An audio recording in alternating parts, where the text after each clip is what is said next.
Hello friends, நம்மளுடைய பாரம்பரிய பலகாரமான கேழ்வரகு பணியாரம் எப்படி பண்ணுறதுன்னு தாங்க இந்த வீடியோவில் பார்க்க போகிறோம்.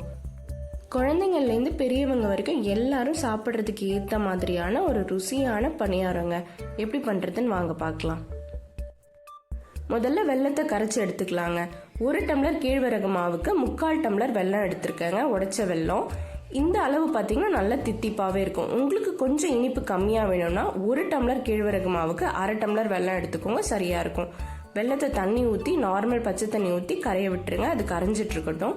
அதுக்குள்ளே இன்னொரு பாத்திரத்தில் 1 டம்ளர் கேழ்வரகு மாவு எடுத்துக்கோங்க. அது கூட கொஞ்சமாக உப்பு, கொஞ்சமாக ஏலக்காய் பொடி சேர்த்து நல்லா கலந்துக்கலாம். இது கூட 1/2 மூடி அளவுக்கு துருவின தேங்காய் சேர்த்து கலந்துக்கலாங்க. தேங்காய் அதிகமாக சேர்த்திங்கன்னா இந்த பணியாரத்துக்கு ரொம்பவே நல்லாயிருக்கும்.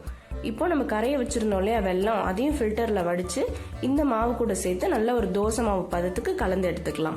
3/4 டம்ளர் வெல்லத்துக்கு 1/2 டம்ளர் தண்ணி சேர்த்து கரைச்சிக்கோங்க.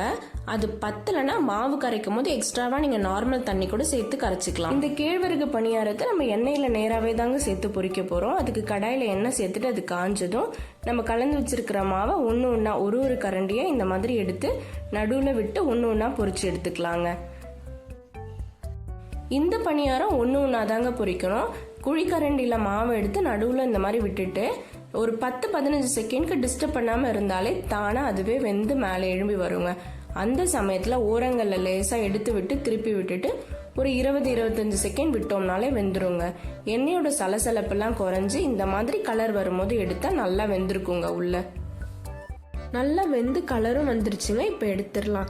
பார்க்கறதுக்கு இதோட கலரும் டெக்ஸ்சரும் தேன் கூடு மாதிரி இருக்கு பாருங்க. இந்த மாதிரி மேலே நல்லா பொறன்னு இருந்தால் கண்டிப்பாக உள்ள சாஃப்டாக தாங்க இருக்கும். எல்லாத்தையும் இதே மாதிரி நம்ம பொரிச்சு எடுத்துடலாம். மாவு கரைக்கும் போது கரெக்டான பதத்துக்கு கரைச்சிட்டோம்னா இந்த பணியாரம் ரொம்பவே ஈஸியாக பர்ஃபெக்டாக வருங்க.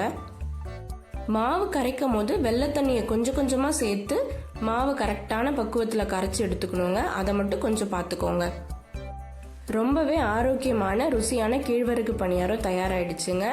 இதை நீங்கள் பொரிச்சு எடுத்துட்டு ஒரு 2 நாள் வரையும் நீங்கள் வெளியிலே வச்சுக்கலாம், கெடாதுங்க.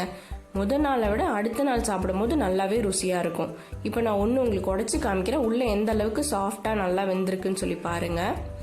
நீங்களும் இதே மாதிரி செய்து பாருங்கள், உங்கள் வீட்டில் இருக்க எல்லாருக்குமே ரொம்ப பிடிக்கும்.